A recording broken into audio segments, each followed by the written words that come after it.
Haleluya.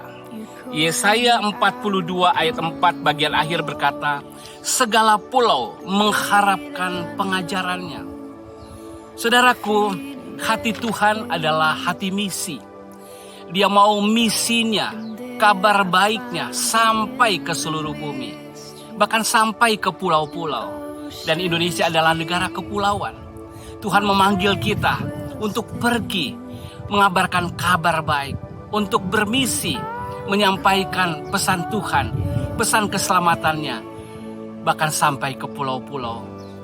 Haleluya, Tuhan Yesus memberkati. When oceans rise, my soul will rest in your embrace, for I am yours. You are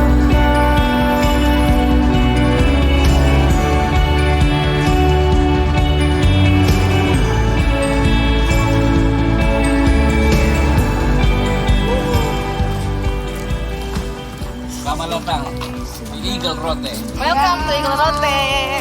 Welcome. your sovereign hand will be my guide. My feet may fail and fear surrounds me. You've never failed, and you won't stop now. So I will call upon your name and keep my eyes above the waves. When oceans rise, my soul will rest in your embrace, for I am yours and you are mine,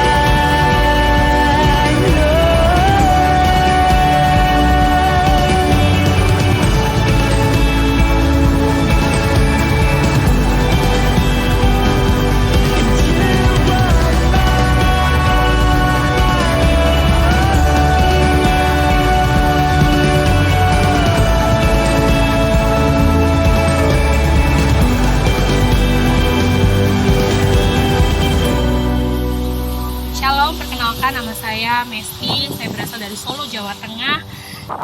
Saya Nastasia Manalu, saya berasal dari Medan. Saya Eta, saya dari Kupang.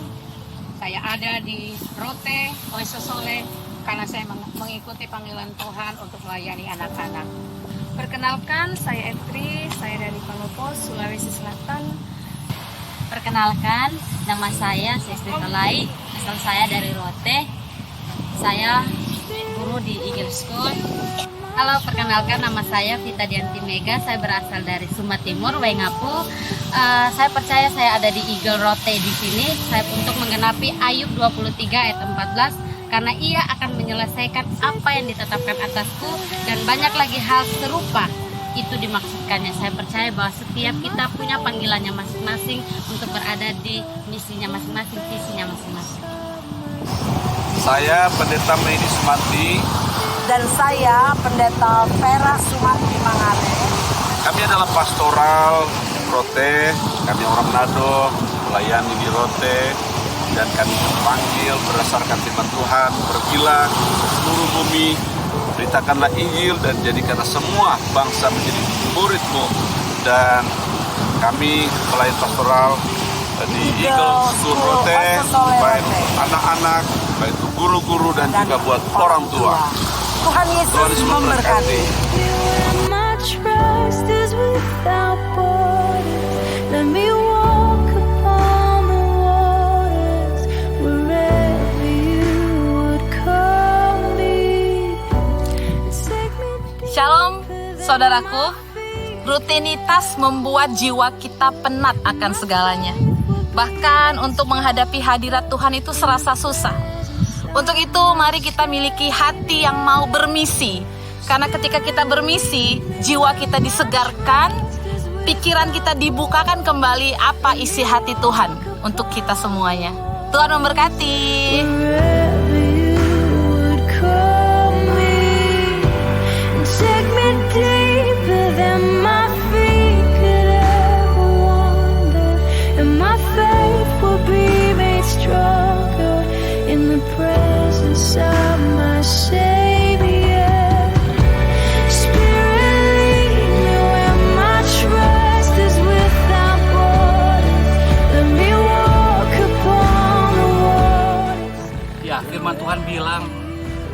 mereka yang akan kuutus.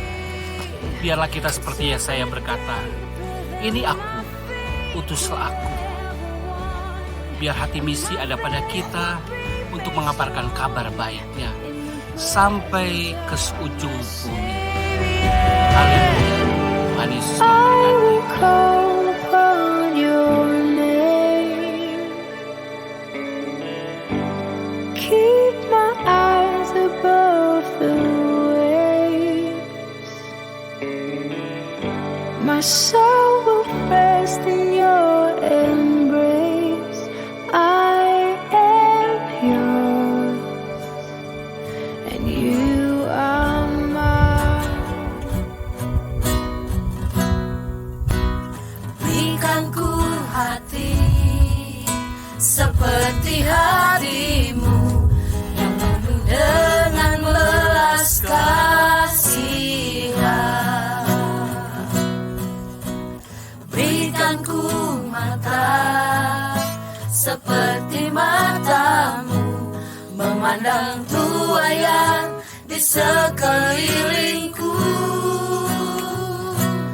Berikan ku tanganmu untuk melakukan tugasmu. Berikan ku kakimu melangkah dalam rencanamu. Berikan ku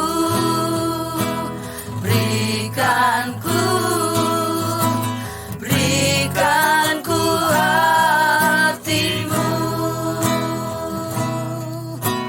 Berikan ku hati seperti hatimu yang penuh dengan belas kasihan.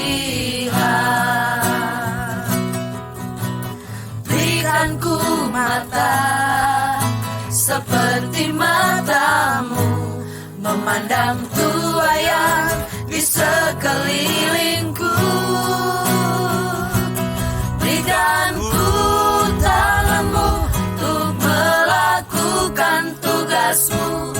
Berikan ku kakimu melangkah dalam rencanamu. Berikan ku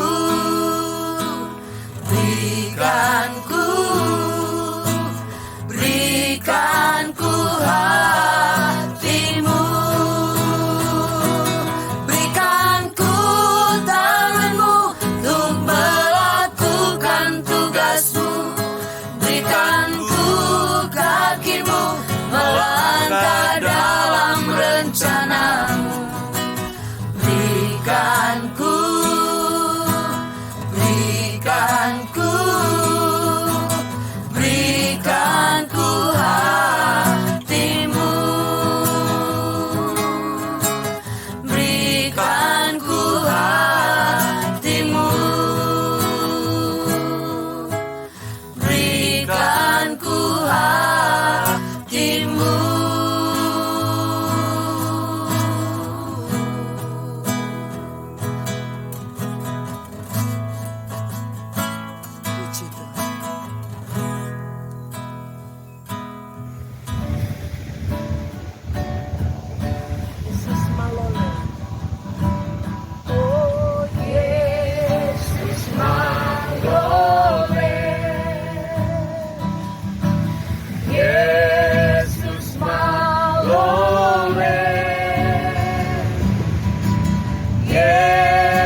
mengenal kasih Bapa. Mereka yang dermawan, mereka yang tersesat, hati kami iba seperti hatimu Yesus. Tuhan, ini tugas kami.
Itu yang kuingini.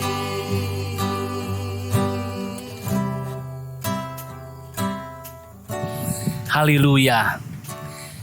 Hari ini saya ada di Eagle Rote. Kita sedang kunjungan melihat sekolah yang ada di tempat ini dan melihat guru-guru yang diutus di tempat ini sebagai utusan misi pendidikan. Saudaraku, ketika kita bermisi, ada dua hal penting yang saya rindu bagikan menurut firman Allah yang perlu kita lakukan dan perlu kita ketahui dan kita praktekkan dalam bermisi. Sebelum itu, mari kita baca dulu firman Allah di dalam Mazmur pasal 1 ayat 1 sampai 6. Jalan orang benar dan jalan orang fasik. Berbahagialah orang yang tidak berjalan menurut nasihat orang fasik, dan yang tidak berdiri di jalan orang berdosa, dan yang tidak duduk dalam kumpulan pencemooh, tetapi yang kesukaannya ialah Taurat Tuhan, dan yang merenungkan Taurat itu siang dan malam. Ia seperti pohon yang ditanam di tepi aliran air, yang menghasilkan buahnya pada musimnya, dan yang tidak layu daunnya. Apa saja yang diperbuatnya berhasil. Bukan demikian orang fasik. Mereka seperti sekam yang ditiupkan angin. Sebab itu orang fasik tidak akan tahan dalam penghakiman. Begitu pula orang berdosa dalam kumpulan orang benar. Sebab Tuhan mengenal jalan orang benar, tetapi jalan orang fasik menuju kebinasaan. Ketika Mismi sedang bermisi, saya harus ingatkan dua hal. Bagaimana kita ada sebagai utusan. Ada dua hal yang menolong orang, yang mengarahkan orang, yang bahkan menentukan orang itu untuk berbahagia atau tidak. Berbahagia bukan sekadar happy, tetapi diperkenan Tuhan. Sukses dalam hidupnya. Baik hidup di dunia maupun dalam kekekalan. Ini ada kaitannya bahkan dengan keselamatan. Apa saja yang diperbuat berhasil, baik hidup ini maupun hidup kekekalan. Nah, saudaraku, untuk menjadi orang yang berhasil ada dua syarat. Kalau kita lihat di sini, syarat yang pertama adalah kita harus perhatikan faktor eksternal di luar kita. Yaitu apa? Kalau kita perhatikan ada kumpulan pencemooh, ada orang berdosa, ada orang fasik. Ada faktor eksternal yang mempengaruhi kehidupan kita. Yaitu apa? Orang-orang di mana kita berada, komunitas tempat kita bergaul. Itu sebabnya firman Tuhan menasihatkan kita. Kebiasaan yang baik dirusakkan oleh pergaulan yang buruk. Faktor eksternal, perhatikan lingkungan di mana saudara berada. Itu sebabnya sebagai utusan misi, kita pergi untuk apa? Untuk melihat kondisi yang ada di sana, dan kita memberi perubahan, memberi pengaruh yang baik. Apalagi buat miss-miss yang ada di sini, yang melayani sekolah di sini. Tidak lain adalah untuk apa? Membangun komunitas yang baik. Tentu mulai dengan komunitas sekolah, di antara guru-guru, komunitas dengan orang tua. Karena komunitas ini jadi komunitas yang baik. Dan itu sangat mempengaruhi. Kalau sekolah baik, komunitas guru baik, komunitas orang tua baik, anak-anak akan diberi pengaruh yang baik. Itu sebabnya faktor ini penting. Namun ada faktor yang kedua, saya kira yang lebih penting. Di sini dikatakan orang berbahagia atau tidak berbahagia ditentukan dari apa? Dengan siapa dia duduk, dengan siapa dia berdiri, bahkan dengan siapa dia berjalan. Ternyata ini menggambarkan faktor internal.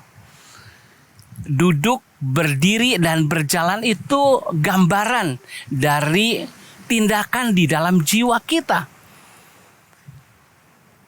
Ketika kita duduk, artinya kita punya minat mendengarkan sesuatu, entah itu yang baik dan yang buruk. Tapi kalau minat kita terus bertambah, kita akan berdiri. Artinya apa? Kita punya gairah, kita punya emosi yang terjamah. Bahkan ketika pikiran dan emosi kita sudah terjamah, akhirnya kita berjalan. Artinya apa? Tekad kita mulai ambil keputusan untuk melakukan sesuatu. Nah, saudara, kalau kita ada di lingkungan yang buruk, kita mendengarkan hal-hal yang buruk. Emosi kita merasakan hal yang buruk. Dan akhirnya apa? Kita akan bertindak akan hal-hal yang buruk. Sebaliknya, kalau kita mendengarkan hal-hal yang baik, emosi kita juga bangkit untuk hal-hal yang baik. Dan akhirnya tekad kita berjalan untuk melakukan hal-hal yang baik. Jadi dua hal ini sangat penting. Faktor eksternal yaitu lingkungan, komunitas kita. Namun ada faktor yang lain, faktor di dalam kita, yaitu apa? Respon kita. Ketika kita duduk, kita memberi minat. Ketika kita sudah berminat, emosi kita bangkit, gairah kita meluap-luap. Bahkan ketika kita tekad bangkit, itu artinya kita berjalan melakukan apa yang kita dengar, yang kita rasakan, yang kita imajinasikan, dan itu melahirkan sebuah tindakan. Namun apakah tindakan itu buruk atau baik, itu akan mempengaruhi kita berbahagia atau tidak berbahagia, sukses atau tidak sukses. Jadi ketika kita bermisi, ketika kita pergi ke satu tempat, mari pastikan kita menciptakan dua hal ini. Ciptakan lingkungan yang baik. Tentu mulai dari diri kita, pada keluarga kita, lingkungan di sekitar kita, bahkan ke lingkungan yang lebih jauh kepada masyarakat. Namun kalau kita bermisi juga kepada orang-orang yang kita muridkan, kita mesti latih. Sekalipun lingkunganmu buruk, tapi kalau engkau bisa menguasai ketiga hal ini, duduk, berdiri, dan berjalan, engkau menguasai hidupmu. Kalau engkau duduk di kumpulan pencemooh, jangan terus duduk di sana. Nanti lama-lama emosimu bangkit. Dan lama-lama tekadmu bangkit melakukan hal yang buruk, melakukan kejahatan. Keluar dari sana.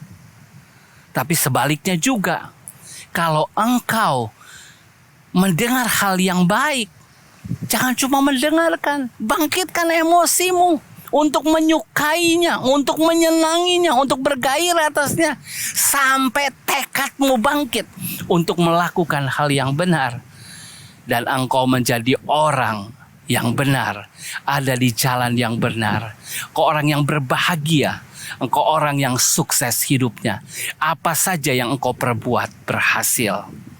Tuhan menolong kita untuk terus menjadi utusan Tuhan, mengubah lingkungan, Namun yang lebih penting, menunjukkan kepada lingkungan bagaimana bersikap terhadap lingkungan.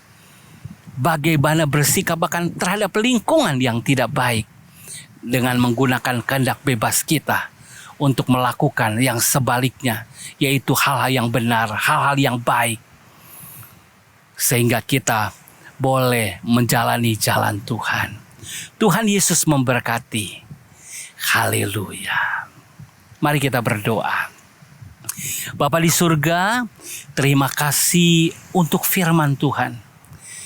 Terima kasih bahwa Engkau mengajar kami untuk diutus. Sebagai utusan-Mu, kami harus mempengaruhi lingkungan. Karena kami adalah garam dan terang. Mengubah lingkungan yang baik menjadi lingkungan yang baik. Kalau itu lingkungan yang buruk, kami menggaraminya Tuhan. Namun Tuhan, lebih dari itu juga, ketika kami ada di lingkungan yang buruk, kami menunjukkan kehendak bebas kami untuk memilih melawan lingkungan itu. Memilih cara-cara yang benar, nilai-nilai yang benar. Sekalipun di lingkungan yang buruk, kami mengambil keputusan untuk melakukan yang benar. Tuhan, tolong kami untuk mengubah lingkungan. Namun tolong kami juga untuk menjadi teladan. Bahkan sekalipun harus melawan lingkungan yang buruk, kami tetap memilih yang baik. Terima kasih Tuhan untuk firman Allah. Dimanapun kami berada, kami tahu ada maksud Tuhan untuk membuat lingkungan itu baik. Namun kalau lingkungan itu belum baik, kami tahu Tuhan mampukan kami untuk melakukan hal yang baik di sana sehingga terjadi perubahan. Kami mengucap syukur untuk firman Allah. Di dalam nama Tuhan Yesus kami berdoa. Haleluya. Amin. Rote